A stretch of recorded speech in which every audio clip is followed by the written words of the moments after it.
Spring, 1864, Wyoming Territory.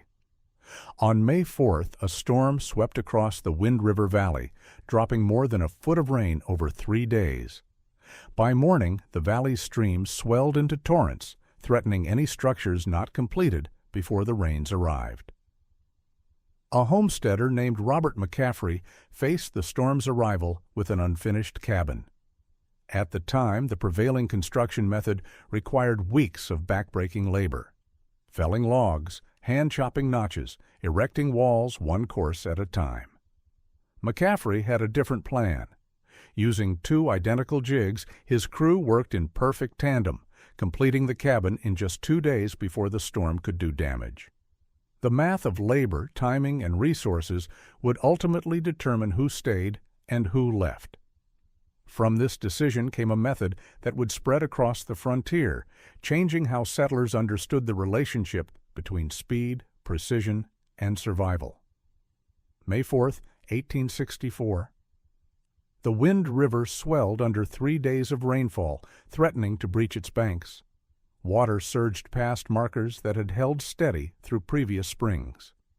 Homesteader Robert McCaffrey stood at his cabin site, watching dark clouds mass over the valley's western rim.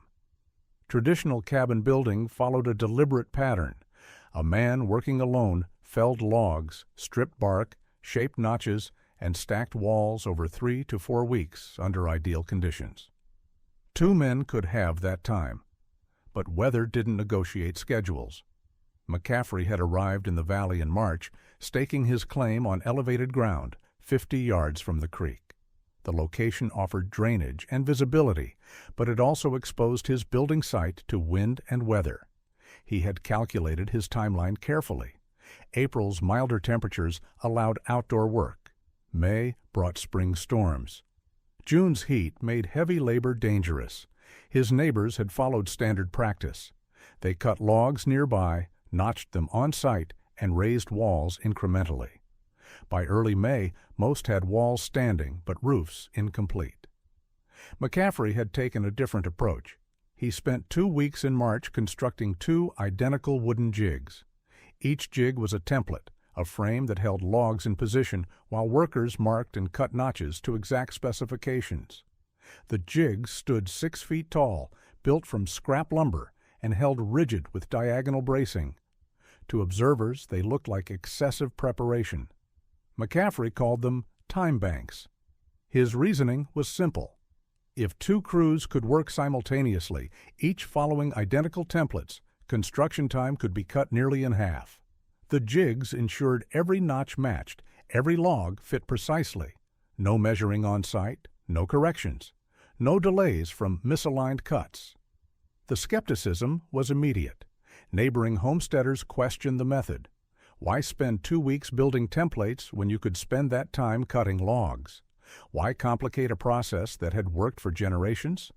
Why risk an untested approach when the proven method was reliable? McCaffrey's answer lay in the calendar. Spring storms arrived without warning. A cabin needed walls and a roof before rain turned the building site into mud. Time wasted on corrections or misaligned logs could mean weeks of delay. Precision during preparation meant speed during construction.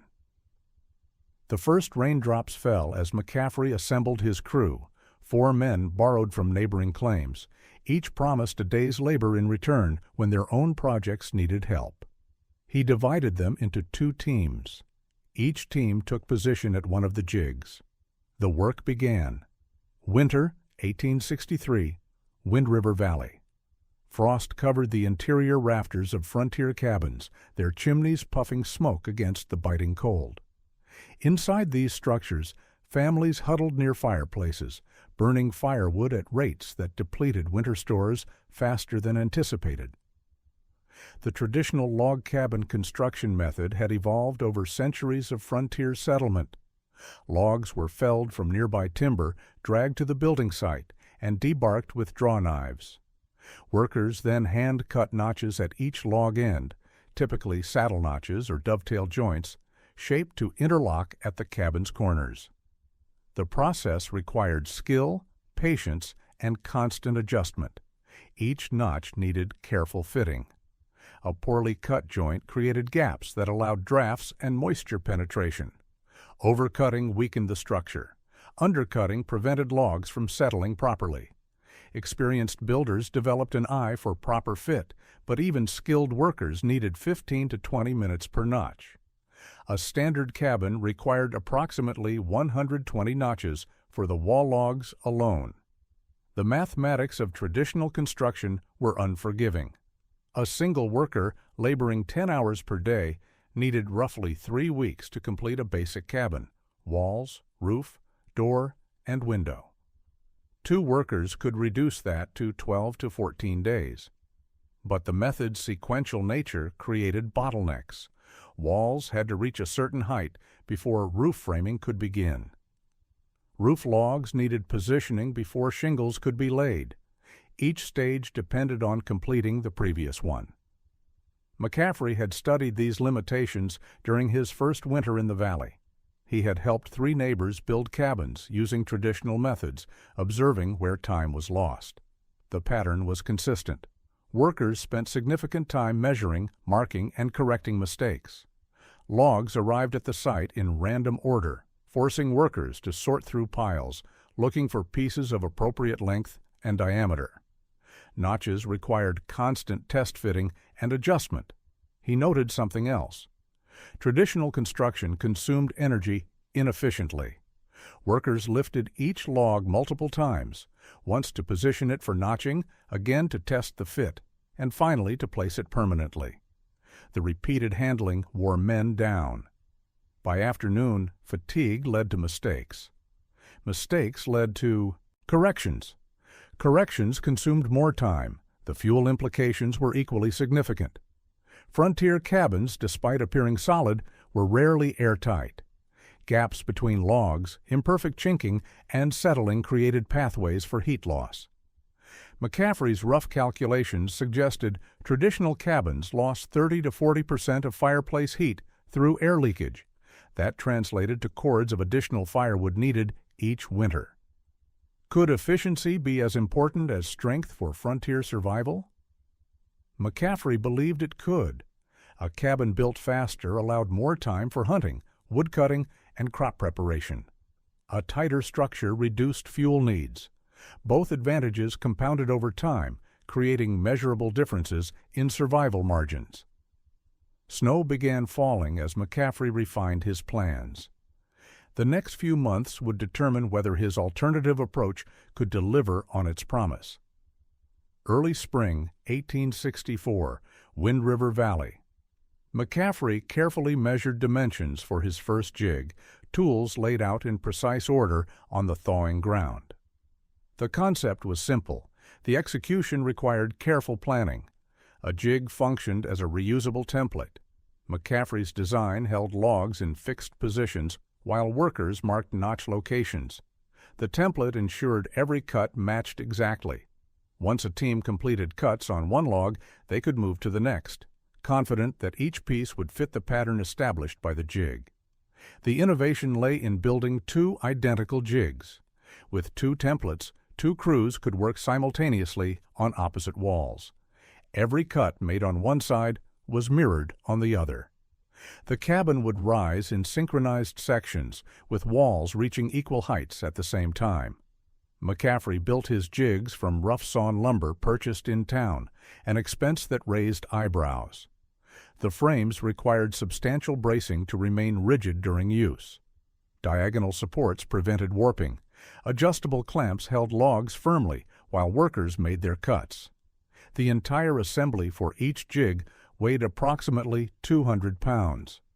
His wife, Margaret, contributed practical insights based on her experience managing household logistics.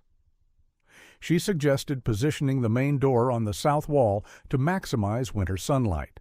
She recommended specific interior dimensions based on furniture sizes and stove placement. Her input shaped design decisions that would affect daily living for years. The jigs incorporated several refinements learned from observing traditional construction failures. McCaffrey added reference marks every 6 inches along the template frame, allowing workers to verify log placement without additional measuring. He installed removable spacers that maintained consistent gaps between logs, gaps that would later be filled with chinking. He created a simple leveling system using plumb lines and reference points, ensuring walls rose vertically without tilting.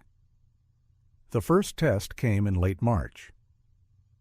McCaffrey positioned both jigs on level ground and conducted a trial run with scrap logs. 2 teams worked through the motions, positioning logs, marking notches, making cuts, testing fits. The process revealed adjustments needed in the template design. Clamps required repositioning for easier access. Reference marks needed clearer visibility. Spacers needed better securing methods. He spent 3 days refining the jigs based on trial results. The improvements were small but significant. A clamp moved 6 inches, a reference mark darkened with pitch for better visibility, a spacer redesigned for quicker installation. Each modification reduced the time needed for subsequent operations. By early April, both jigs stood ready. McCaffrey had selected and cut his logs during winter, allowing them to season for several weeks. Each log was debarked, numbered, and sorted by length. He had calculated his timber needs precisely: 48 logs for the walls, 22 for roof framing, additional pieces for door and window frames. The question remained: could precision and speed together create something more valuable than strength alone?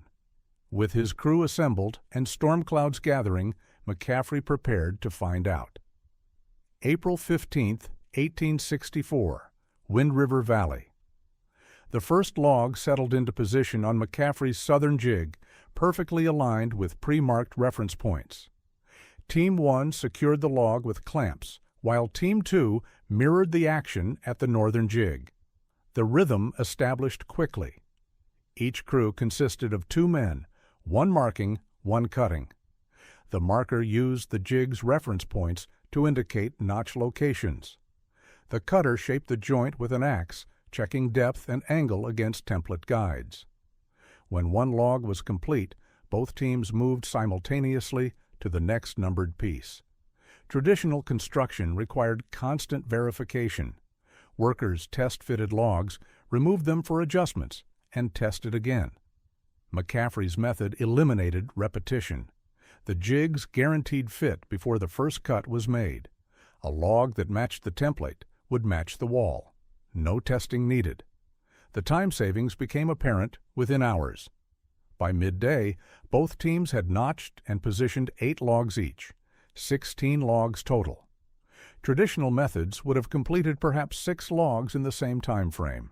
The difference wasn't dramatic in isolation, but it compounded with each course. A carpenter from the next valley, Thomas Brennan, observed the work with obvious skepticism. He had built 7 cabins using traditional methods and considered himself expert in log construction. He watched McCaffrey's crews for an hour before commenting. "The jigs add complexity," Brennan noted. "What happens if they slip out of alignment? Every subsequent log will be wrong." McCaffrey demonstrated the diagonal bracing that kept the jigs rigid. He showed how the leveling system maintained vertical accuracy. He explained the numbered log system that ensured pieces went into predetermined positions. Brennan remained unconvinced. "It's faster now, but will the walls hold? Traditional notches have been proven over generations. Your method is untested." The concern was valid.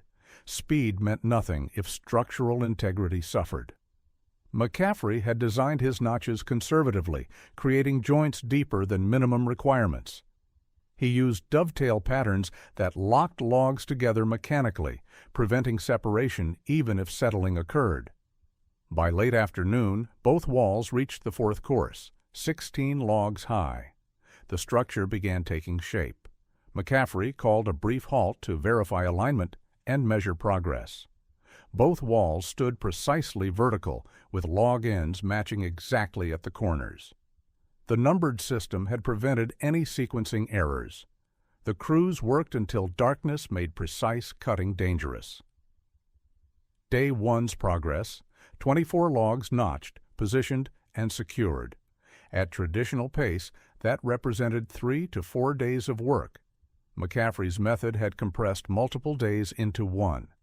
As the crews departed, neighboring homesteaders gathered to examine the work. The walls stood solid, joints tight, logs properly seated. The speed had raised questions, but the quality answered most of them. Could a tool as simple as a jig truly change frontier construction practices? The walls rising before them suggested it could. But the real test would come from the storm gathering in the west. April 17, 1864, Wind River Valley. Rain began falling as McCaffrey's crews reached the roof framing stage. Light drops at first, then steady, then heavy. The storm that had threatened for days finally arrived. Traditional cabin building accommodated weather through scheduling. Workers erected walls during dry periods, waiting out storms before continuing. Patience was standard practice. But McCaffrey had deliberately rejected that approach. His timeline assumed storms would come. His method had to work despite them, not around them. The walls stood complete. All 48 main logs were positioned and secured. The structure measured 16 feet by 20 feet internally, larger than the 12 by 14 standard most homesteaders built. The extra size had required more logs, but provided better living space and improved structural stability.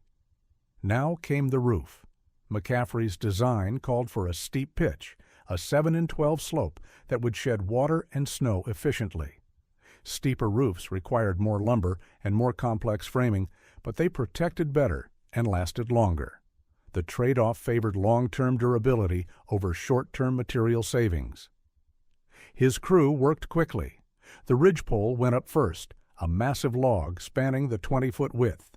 It required all 4 men to lift and position it. Once secured, it became the anchor for all subsequent roof framing. Rain increased. The crew rigged the canvas sheet as a temporary shelter over their work area, allowing them to continue, despite the weather. Water puddled on the ground, but didn't yet threaten the structure. The elevated site McCaffrey had chosen provided good drainage. Rafters went up in pairs, one team on each side working in coordination. The pre-cut lengths eliminated measuring time. Each rafter simply locked into predetermined positions on the ridgepole and top wall logs. By late afternoon, 12 rafters were positioned. McCaffrey's written weather notes recorded the rain's progression. 17/100ths of an inch by noon, 43/100ths by 3 in the afternoon. By evening, the storm had dropped nearly an inch, heavy enough to turn unprepared construction sites into quagmires. The canvas waterproofing became essential. McCaffrey had purchased the heavy-duty material specifically for this contingency. While expensive, nearly $2 for the sheet, it provided protection that allowed work to continue during marginal weather. Traditional builders would have stopped work, losing a full day of progress. The cabin's design included one feature specifically intended for rapid completion during weather threats. McCaffrey had planned for a temporary roof covering that could be installed quickly, then replaced later with permanent materials. The system used split boards overlapped like shingles, covered with the canvas sheet, then weighted with stones. It wasn't permanent, but it made the structure weatherproof within hours. As darkness approached, the crew secured the canvas over the completed section of roof. Half the cabin now had protection from the rain. The other half would be finished the following day, assuming the storm didn't worsen overnight. The cabin had to hold up not just to wind, but to the rain now soaking the valley. Could it be ready in time? The answer would come with tomorrow's weather. April 20th, 1864, Wind River Valley. The first beams of sunlight broke through clouds as McCaffrey's crew placed the final rafters. The storm had lasted 3 days, longer than anticipated, heavier than hoped. During the worst of the rain, work had stopped entirely. Water pooled across the construction site. The partially completed roof had held, protecting the cabin's interior from direct precipitation. But the delay had tested McCaffrey's calculation. A traditional builder would still be weeks from completion. McCaffrey was hours away. The temporary canvas covering had performed well. Water had sheeted off the angled surface without penetrating.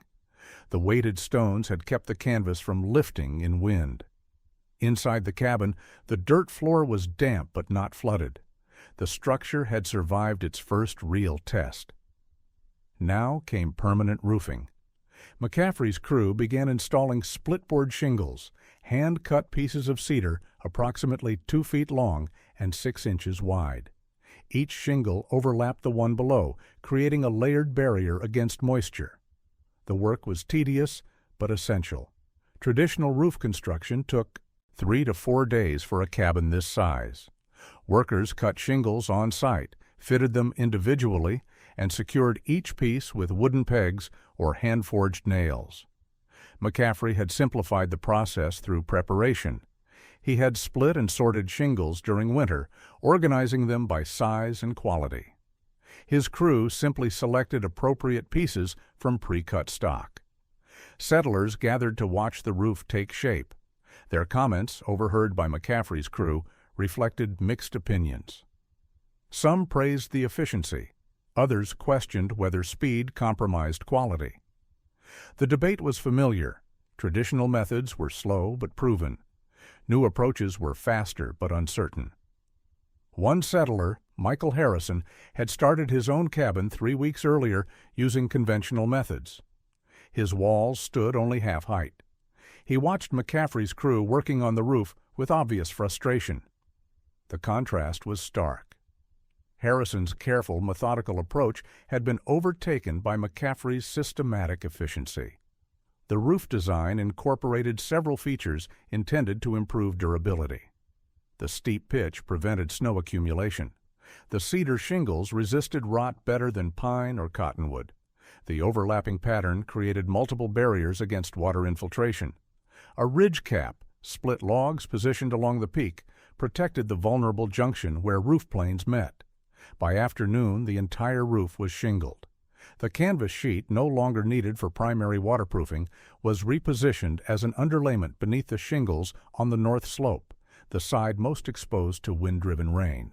The additional layer provided extra insurance against leaks. McCaffrey climbed onto the roof to inspect the work. The surface was solid. The pitch was correct. The shingles lay flat and properly overlapped. He tested several sections, applying pressure to verify that the fastening held. Everything checked out. The roof was the final major test. Could McCaffrey's cabin truly withstand the worst of frontier weather? The structure standing beneath him suggested it could, but the real proof would come from the seasons ahead: winter cold, summer heat, and the storms that arrived without warning. For now, the cabin was complete. The method had worked, and the settlers watching had witnessed something new. April 22, 1864, Wind River Valley. The crew completed final details. McCaffrey inspected each joint, checking for gaps that needed additional chinking. The fit was precise. The jigs had delivered on their promise. Total construction time, excluding the days lost to storm delay, 2 days of actual labor. Traditional methods would have required 3 to 4 weeks. The difference wasn't subtle. McCaffrey had completed his cabin while neighbors were still raising walls. The mathematics told the story. Traditional construction, approximately 240 man-hours for walls and roof. McCaffrey's method, approximately 130 man-hours. The savings came from eliminated redundancy. No test fitting, no corrections, no time wasted searching for appropriate logs. Every action moved the project forward. Local builders examined the finished structure. The skepticism remained, but had shifted character. The question was no longer whether the method worked. Clearly it did. The question was whether speed had compromised longevity. Would the cabin last as long as traditionally built structures? McCaffrey addressed the concern directly. He showed how his notches were actually deeper than standard cuts, providing more bearing surface and greater resistance to settling. He demonstrated the numbered log system that ensured each piece went into its optimal position. He explained the pre-planning that had allowed simultaneous work without coordination problems.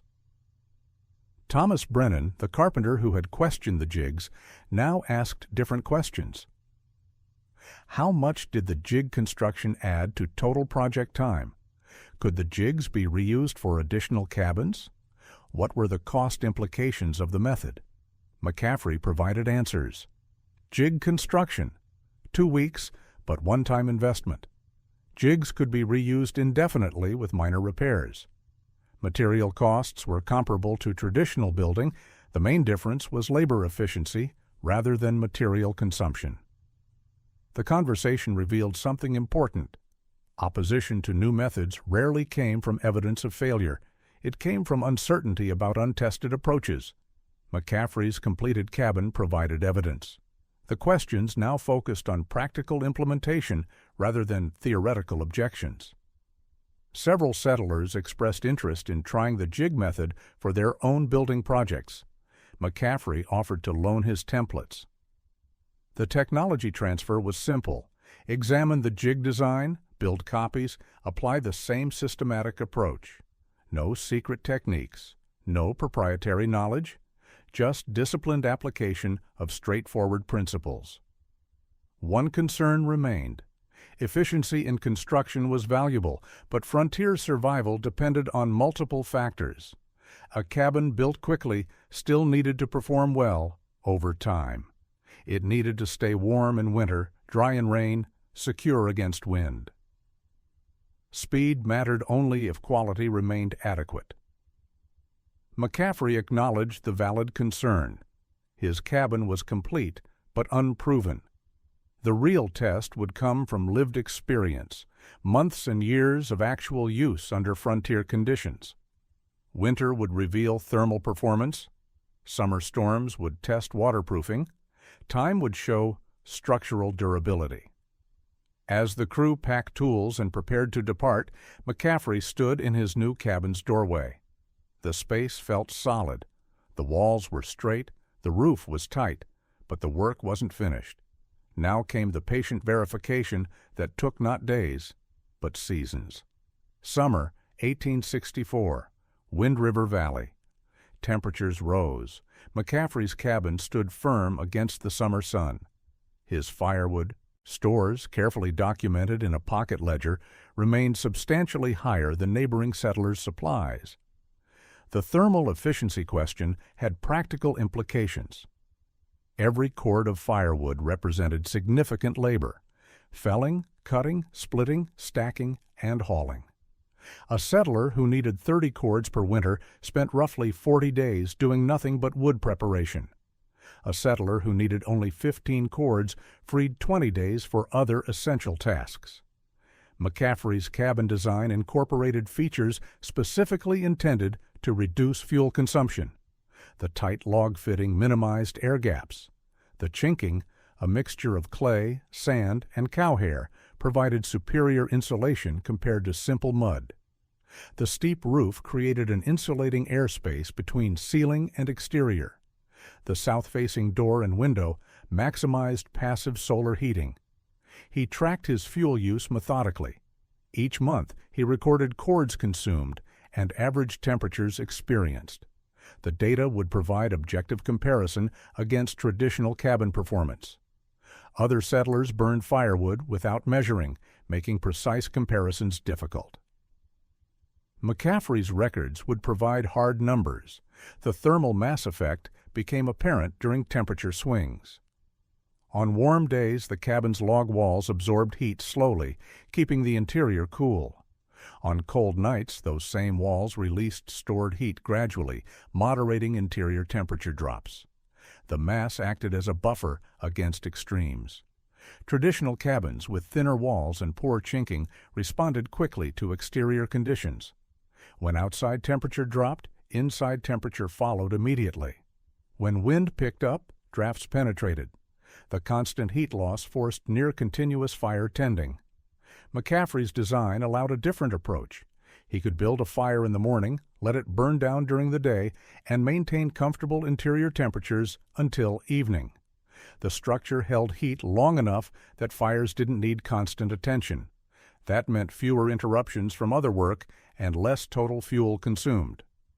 Summer revealed another advantage. The cabin stayed notably cooler than neighbors' structures. The thick walls and tight construction prevented heat infiltration. The high-pitched roof created space where hot air could accumulate without affecting living areas. Open windows allowed cross-ventilation that flushed warm air efficiently. Margaret McCaffrey noted practical benefits in her own records. The stable interior temperatures made food storage more reliable. Flour stayed dry.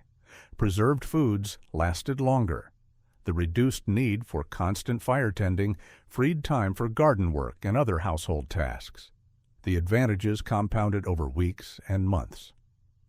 By late summer, McCaffrey had quantified his cabin's performance. Estimated annual fuel needs, approximately 16 cords compared to the valley's 30-cord average. Labor savings, nearly 20 days per year. Material cost, for improved construction, roughly $15 additional investment. Payback period, less than 2 years in labor savings alone. Could McCaffrey's cabin not only be faster to build, but also cheaper to maintain? The numbers suggested it could, but the definitive test remained ahead. Winter would prove whether the thermal calculations translated to real-world performance. November 1864, Wind River Valley. A sudden cold snap hit the valley, plunging temperatures to 20 degrees below zero Fahrenheit. McCaffrey lit his fire early, testing his cabin's performance under genuine frontier conditions. The cold arrived overnight. By morning, settlers across the valley were burning fires continuously, trying to maintain interior warmth. Smoke rose from every chimney in thick columns, visual evidence of firewood consumption. McCaffrey built a moderate fire and waited. The cabin's thermal mass began absorbing heat. The stone hearth, the log walls, even the dirt floor acted as heat sinks, storing warmth for gradual release. Within 2 hours, the interior temperature reached 60 degrees Fahrenheit despite exterior conditions well below zero. He allowed the fire to burn down to coals, then waited again. Traditional cabins would cool quickly once fire intensity dropped. McCaffrey's cabin cooled slowly. 4 hours after the fire reduced to embers, interior temperature remained above 50 degrees. The structure was functioning as designed. His wife noted practical observations. Frost formed on windows in traditional cabins, indicating significant temperature differentials and air leakage. Their cabin's windows showed minimal frost. Drafts that plagued neighbors' structures were absent. The living space felt genuinely comfortable rather than marginally tolerable. McCaffrey maintained detailed records through the cold snap. Fire duration, approximately 3 hours per cycle. Cycles per day, 2. Total firewood consumption, roughly 1/4 cord for 5 days of extreme cold. He estimated traditional cabins were burning 3 to 4 times that amount for comparable heating. The valley's settlers noticed the smoke differential. McCaffrey's chimney produced light smoke during his morning and evening fires, then went nearly dormant. Neighboring chimneys smoked continuously. The contrast was visible and quantifiable.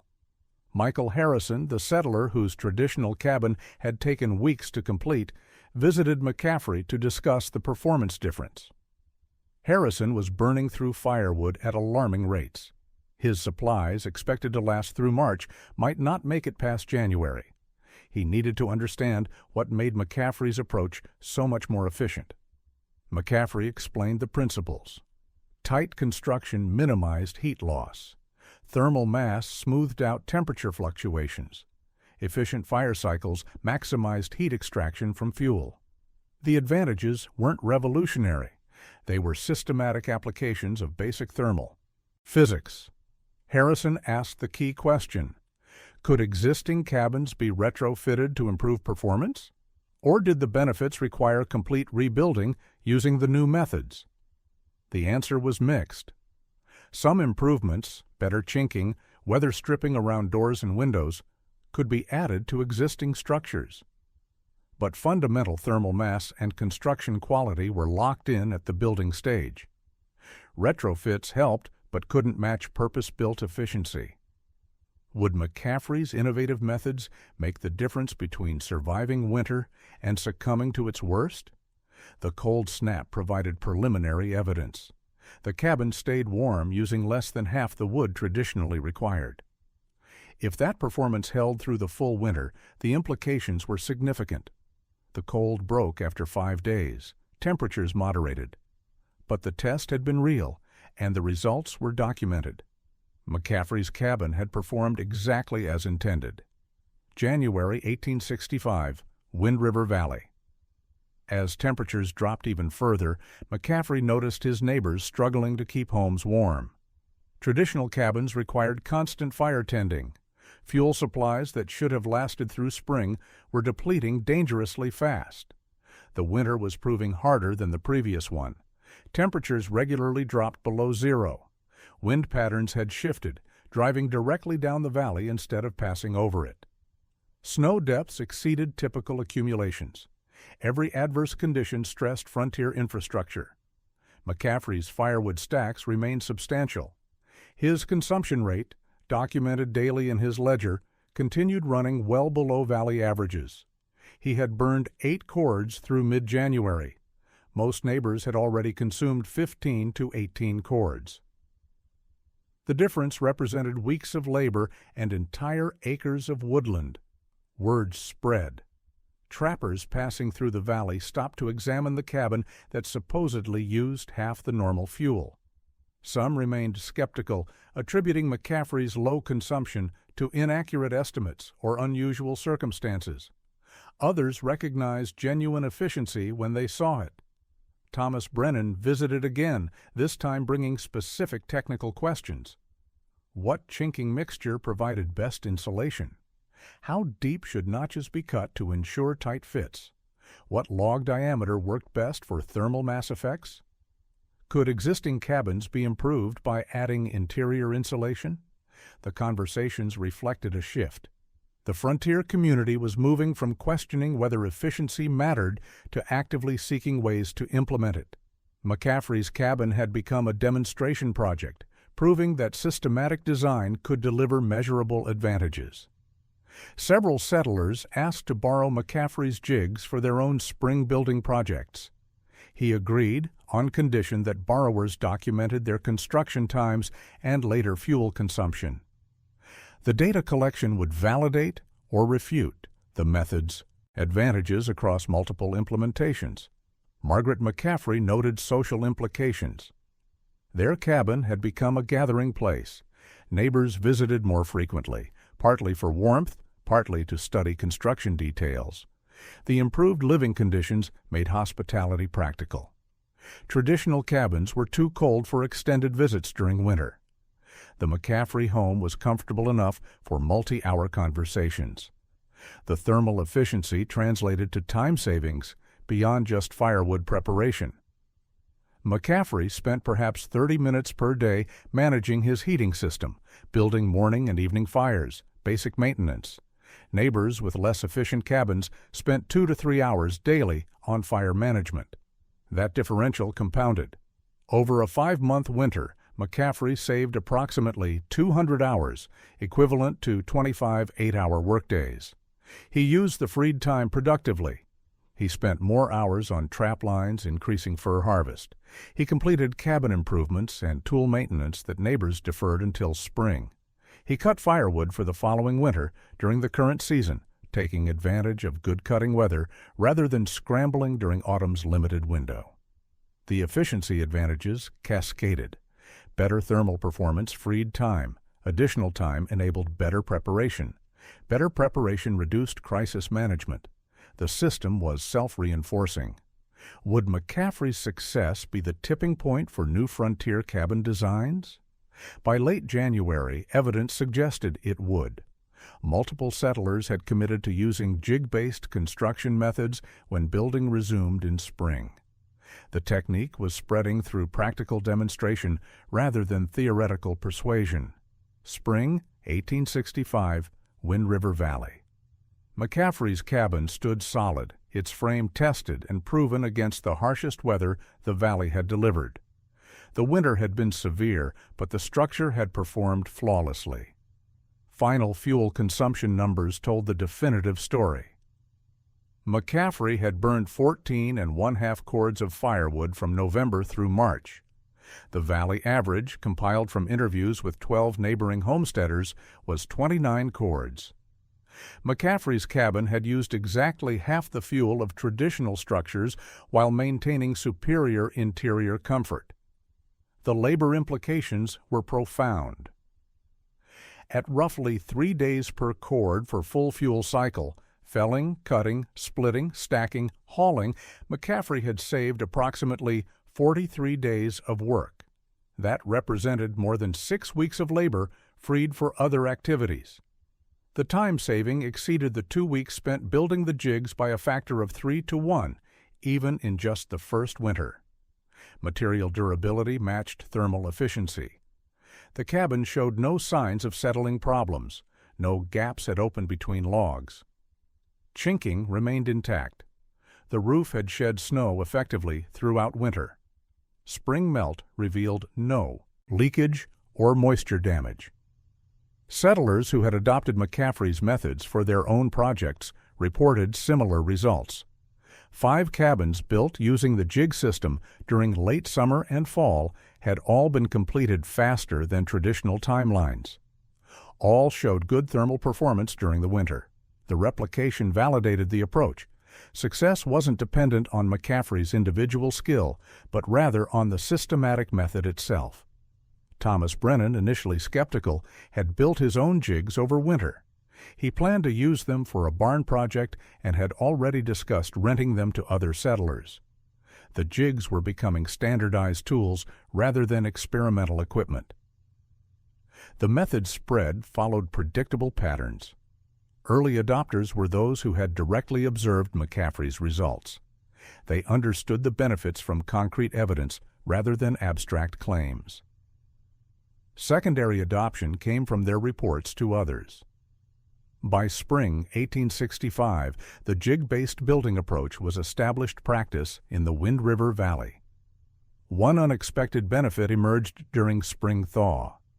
Traditional cabins experienced settling as ground moisture conditions changed.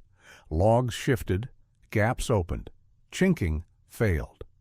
McCaffrey's precise notching and tight initial construction minimized these problems. His cabin required almost no spring maintenance while neighbors repaired winter damage. The economic implications became clear when settlers calculated costs. McCaffrey's methods added approximately $15 in upfront expense, primarily for jig lumber and better fasteners. Traditional building cost roughly $60 in materials for a comparable structure. McCaffrey's approach increased costs by 25%, but delivered 50% fuel savings annually. Payback calculations were straightforward. The labor saved in just one winter, 43 days at 50 cents per day labor value, equaled $21.50. The additional upfront investment paid back in less than one heating season through fuel and labor savings alone. Could this approach truly replace traditional methods across the frontier? In the Wind River Valley, that question was already answered. By spring 1865, jig-based construction had become the standard. New settlers arriving in the region learned the technique as primary method, not alternative approach. 1870, Wind River Valley. By this year, McCaffrey's methods had become standard practice across the valley. The four-hands framing technique was now the proven solution for efficient frontier building. New arrivals learned the approach from established settlers rather than rediscovering traditional methods. The original jigs had been borrowed, copied, and rebuilt dozens of times. The template design had evolved through iterations. Builders modified dimensions for different cabin sizes. They adapted clamping systems for easier operation. They refined reference, marking for better visibility. The basic principle remained unchanged, parallel construction using matched templates, but implementations varied based on individual needs and available materials. Testimonials from settlers who had adopted the techniques provided consistent feedback. Construction time averaged 2 to 3 days for standard cabins, down from 3 to 4 weeks using traditional methods. Fuel consumption ran 20 to 40% below traditional cabin averages.